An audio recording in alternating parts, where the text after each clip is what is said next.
welcome to the game plan. I want to show you a couple of examples. There's only 3 defenders marking almost half the field. Adam Reynolds turned in, Campbell Graham turned out, Ryan Pappenhausen with his ball playing ability. Pappenhausen, a beautiful ball. There's a couple of things I want you to have a look at. If you see that there, let's bang down the front door first. League lovers, hello and welcome to the game plan, where each week we bring you in-depth analysis you won't find anywhere else. I'm Zac Bailey, joined once again by Anthony Seibold. Siebes, what a cracking round of footy in round 3. Fantastic round of football, grand final replay, obviously traditional foes on Friday night with the Roosters and Rabbitohs game, and plenty of adversity across the weekend where, although teams didn't get the results, they really stood tall. We also saw a couple of tries from scrums, and that's what we're going to focus here this week on the game plan. Why are teams starting to try and score tries from scrums? Well, I think it's an opportunity where there's less defenders in the line. So although we don't have as many scrums in our game anymore, I think it's a great place to try and get a mathematical advantage and get a couple of extra attackers against defenders where there's not help from the forwards. So after 3 rounds in 2020, we'd seen 3 tries from scrums. This year we've already seen 6, so we're double on last year's numbers with less scrums. And we saw 3 across the weekend in round 3. The first one started on Thursday night in that grand final rematch. Yeah, it did. And Nicho Hynes, great replacement for Ryan Pappenhausen. And you'll see the work he does here. Off the ball, what he's trying to do is hide himself as the fullback replacement, hide himself behind the scrum. By doing that, there's a couple of things that he does. The first one is this. He holds 1, 2, 3 defenders there for the Penrith Panthers. So by coming late, he creates a mathematical advantage. I'll let that play through. So you'll see there, Penrith don't have enough time to get an extra defender in the line. And what they're trying to do is they're trying to really target this defender here, which is Momorowski for the Penrith Panthers. And if I use the numbers again, you will remember from a couple of weeks ago, I spoke about teams attacking the 2-in defender for, on the opposition teams. And Momorowski's a 2-in defender there. So essentially Justin Olam is trying to hold him up. So Nicho Hynes and Josh Adokar have a 2v1 situation against Charlie Staines. So when you say hold him up, he's running this aggressive line to his inside shoulder. Yeah, he's trying to get really hard. Olam really hard back at the inside shoulder there of Momorowski. And if I let this play through, you'll see now there's a 2v1 situation. Adokar's not quite in the picture, but he comes into the picture here. And his speed against Charlie Staines, it's fantastic finish, great attack. But more importantly, there's an opportunity against only 3 defenders, marking half the field, and Melbourne Storm are very good with their execution and attacking plays and take advantage of that. That was a great battle between the Ferrari and the Fox on Thursday night. We saw a very similar play executed by the Tigers against the Knights on Sunday. Yeah, again, this was game defining in a lot of ways.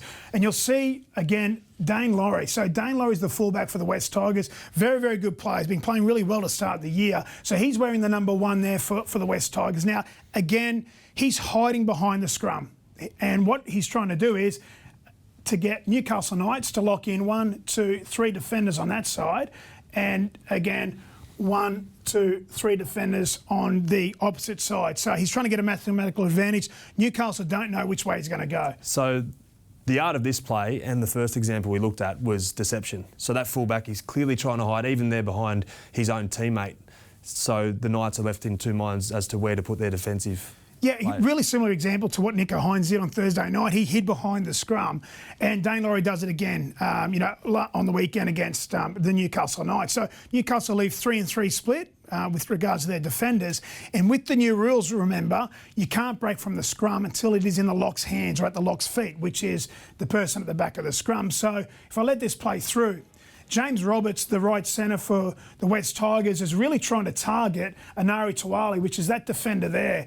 And again, if I show Heimel Hunt as the winger, there's Anari Tawali, the 2-in defender, very similar to what Melbourne were trying to do against Momorowski. James Roberts is trying to get at the inside shoulder there of Anari, and he does. And it's great execution. Adam Dewey to Dane Laurie to Nofaluma into the corner, and it's fantastic shape there by the West Tigers, but they create that advantage by a little bit of deception with Dane Laurie standing at the back of the scrum. Okay, so in 2021, teams can decide to pack a scrum in 3 areas, whether it's wide, middle or on the other side of the field. Both of those examples were from the middle, so why do teams choose to go from the middle? Well, again, I think it's because there's less defenders defending more space. So in those two examples, Newcastle Knights and also the Penrith Panthers leave 3 defenders one side of the scrum and 3 defenders the other side of the scrum. So 3 defenders defending over half the field is a tough job to do, particularly even more so since the change of rules.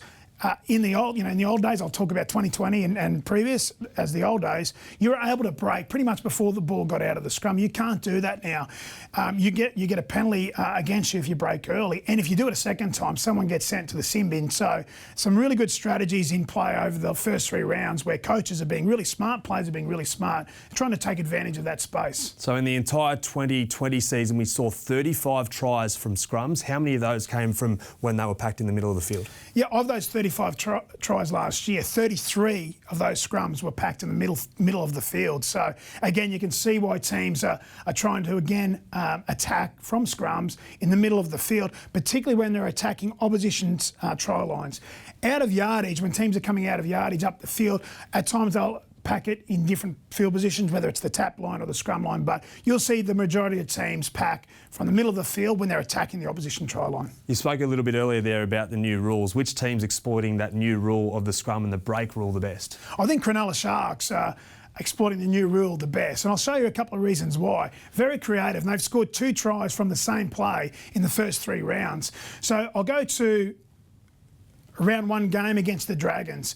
And again, what I want to show you is this. There's 1, 2, 3 Dragons defenders on that side, and there's 1, 2, 3 Dragons defenders on the Dragons' right-hand side. So again, I'll point out this player here. A little bit of deception there by Will Kennedy. Where he is, he's at the back of the scrum. So the Dragons essentially don't really know whether he's going to go to his right or to his left. So very good deception by Will Kennedy. And if I let this play through, there's a couple of things I want to show you. There's Townsend feeding the scrum. So the first thing I want to show you is this. The back row for the Cronulla Sharks are exploiting the new rule by holding it at their scrum. They're the second rowers, because if it gets into Brayley's hands, who's the number 9 packing as a lock, if it gets into his hands, you can break. So by the back rowers for the Sharks holding in the scrum, there's 2 things. First one is this. It allows time for this player here, Chad Townsend, to feed the ball and get around to the other side. Because I want to show you this. All right? There's 1, 2, 3, 4 attacking players for the Cronulla Sharks versus, as I said before, the 1, 2, 3 defenders for the Dragons. By Chad Townsend coming around, there's a fifth attacker. There's a fifth attacker, which is Chad Townsend coming around. So again, if I count the numbers, there's 1, there's 2, there's 3, there's 4, and there's 5 attackers now against the 3 Dragons defenders. So there's a mathematical advantage straight away. So Chad Townsend's about to catch the ball here and he's got all this space in front of him. If you're a defender out here, you're worried, aren't you? Yeah, you're definitely worried. And Chad Townsend, all his job is to play nice and direct. That's all that John Morris would want from him. Play direct, preserve the space, don't try and crawl sideways, because they're trying to preserve the space for the other 4 attackers out here. It's a really good play. So I'll let it play through. So now Moylan is the ball player. And Josh Dugan, very similar to the other examples where Jimmy Roberts and Justin Olam are trying to hold up the 2 in defenders. There's Josh Dugan for the Cronulla Sharks holding up Zac Lomax. Now, the player I want to show or point out is this player here, Ravalawa for the Dragons. Now, he's what a couple of weeks ago I called step back, which means that he's 1 metre, 2 metres, 3 metres behind his centre, which is Zac Lomax in this case. So by holding up, or by Josh Dugan holding up Zac Lomax, they're actually creating 1, 2 versus a 1 situation at the back of that scrum shape. Okay, so they need to be all level in the defensive line. Why is he in step back, as you refer to? Is he in 2 minds? I think he's just in 2 minds there, yeah. I mean, there's a lot of movement off the football there by Cronulla Sharks. I just think he's in 2 minds, but it's fantastic execution. Matt Moylan squares up on Ben Hunt. Josh Dugan takes the inside shoulder of Zac Lomax. And as I said before, Will Kennedy and Ronaldo are at the back of the block shape there of Josh Dugan, and they created a 2v1 situation. So I'll let it play through. Really good work by Will Kennedy because he stays alive. But what I liked is Cronulla Sharks taking advantage or exploiting the new rules, holding the ball in the second row, allowing time for Townsend to create an extra attacker. So all of a sudden they had 5 attackers versus 3 defenders, and really good execution there, in particular by Will Kennedy. So that was round 1 against the Dragons. On Saturday night against the Eels, they were up to their old tricks? Yeah, well, their first try there on Saturday night, and it's a fantastic try, and it's very similar. So again, if I just point out the defenders for the Parramatta Eels, you can see Ferguson there as a winger, Nakora as a centre, and Dylan Brown there as the 3 in defender. So Parramatta leave 3 defenders there. Now, the difference this time is Will Kennedy's actually showing himself nice and early. There's no deception by him this time. In the previous 3 scrum plays, we've seen some deception by the fullback hiding at the back of the scrum. He doesn't do it this time. So already there, if I look at our numbers, there's already a 1, 2, 3, 4 attacking situation. And the versus ball's not 3 even, defenders. And the ball's not even close to coming out yet. And the ball's not close to coming out yet. So I'll let that play through. All right, again, Wade Graham. He's the back Foot on the row. ball. He's the back row this time. And you can just see Wade Graham holding the ball in for the scrum, allowing time for Chad Townsend to feed the footy and to get round to create the extra person. So really good execution there by Cronulla Sharks. I'll let this play through. There's Browley picking the ball up. So again, if I use the numbers, 1, 2, 3, 4, 5 Cronulla Sharks versus only 3 Parramatta Eels defenders. And the last example, just like this one, Chad Townsend gets around, catches the ball and automatically just shifts it wide.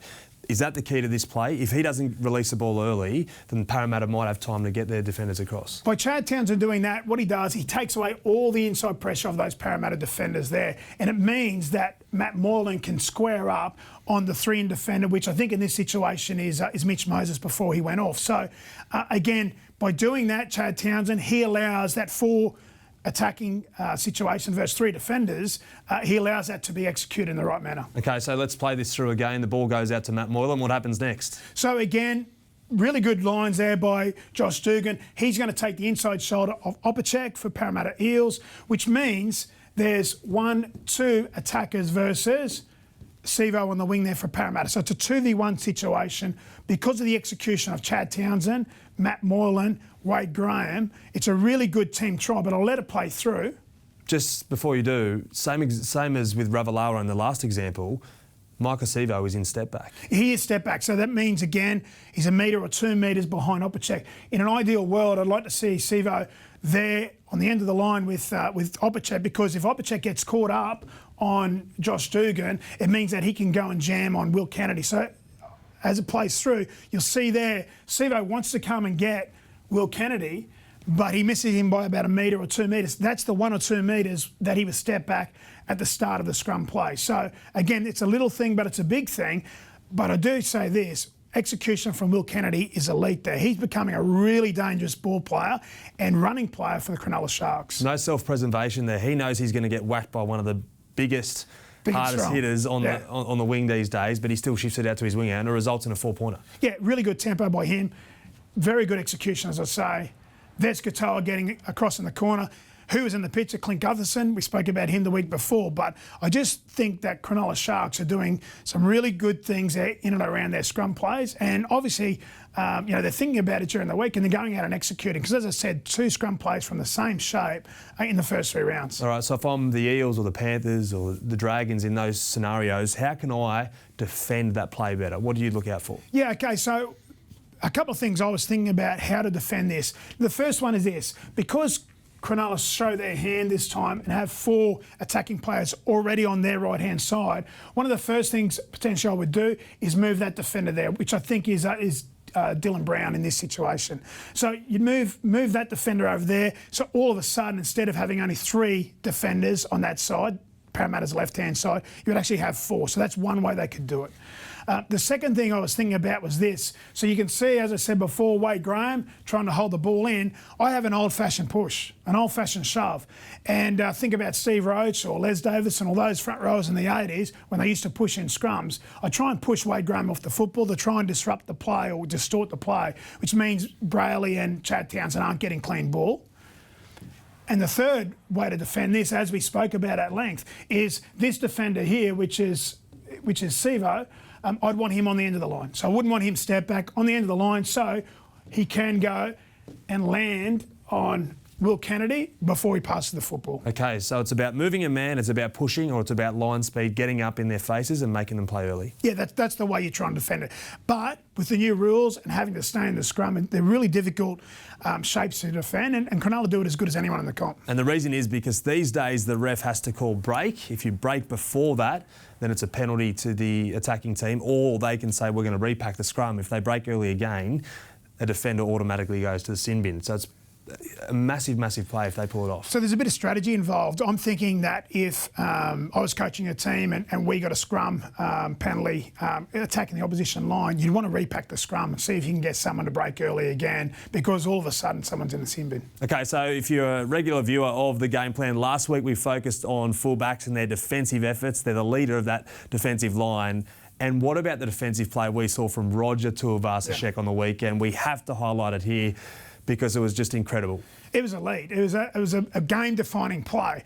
What a game that was as well. But I'll let this play through. And you don't see Roger come into the screen until very late. It's really good attacking shape by the Canberra Raiders, in particular George Williams. So the person who came in late there is Roger Tuivasa-Sheck on Rapana. And it's the last 20 seconds of the game. The game's on the line. If Rapana scores here, it's game over. The Canberra Raiders win. It's a game-defining play. Now, I'll pause this here. There's Roger Tuivasa-Sheck. He looks like Superman there. He's literally airborne. And the smarts of Roger Tuivasa-Sheck is that he attacks the elbow or the arm of Rapana. If he tries to make the tackle there and put him over the sideline, Rapana is one of the best finishing wingers in the competition. But by playing at the arm, when Rapana's only got the ball in one hand, it's a smart play. And you can see he dislodges the ball. But I just love that effort here. Like, this is literally like Superman. Again, we don't have to break it down too much. It's an effort play. Doesn't take talent to do that play, but it takes a lot of effort. Okay, so that was one example of a try saver across the weekend. We saw a couple of them. What about Viliami Kikau's effort on Thursday night? Yeah, again, it was game defining from the perspective that Penrith Panthers won the game off the back of this play. It was a try saver. So again, he's not a fullback, but Kikau playing there on the left edge of the Penrith Panthers. Hollywood actor right there. Well, yes. Like, he's flat out there. Now, look, he probably was checked a little bit there by Kamikamitha for the Melbourne Storm. But again, that's not the point. The point of this clip is Kikau gets himself up. Okay, so right there, he's lucky he did get himself up there because he was laying down. He thought they might get the penalty. I guess it's a play that, you don't criticise him for because the game was on the line, but he thinks, oh no, I need to get up now. Well, it's a big play because look at the space all the way out here that the Melbourne Storm have. If Kikau stays on the floor and tries to get a penalty, he's not in this play. So again, it takes effort, not talent or skill, to get up off the floor and do what he does. Now, it's a choice by Kikau. There's plenty of Penrith Panthers coming across. Kenny Bromwich out to Justin Olam. Coming into the picture there, again, the number 11 for the Penrith Panthers. It's a fantastic play. It's a big play, and it's full of effort, and it shows the determination of the Penrith Panthers to start 2021. What happens in that play if Viliami Kikau stops at any stage from that run across field again, if he stops even for half a second? Well, he kept moving just in case. That's the terminology that you would use. He's filling the space just in case. Now, if he stops at any stage during that particular play, whether he lies on the floor and plays dead, or whether he starts to jog or walk once the ball goes to the Melbourne Storm's left-hand side of the field, then he doesn't come up with the play. Melbourne Storm ground the footy, or Justin Olam grounds the football, and they get the result right at the death of the game as well. So how good was that? Roger Tuivasa-Sheck, Viliami Kikau, great efforts on the weekend. It's great to see Anthony Seibold once again. Thank you for joining me for the game plan. Remember, when you're watching the footy in round 4, to watch out for some of those scrum plays.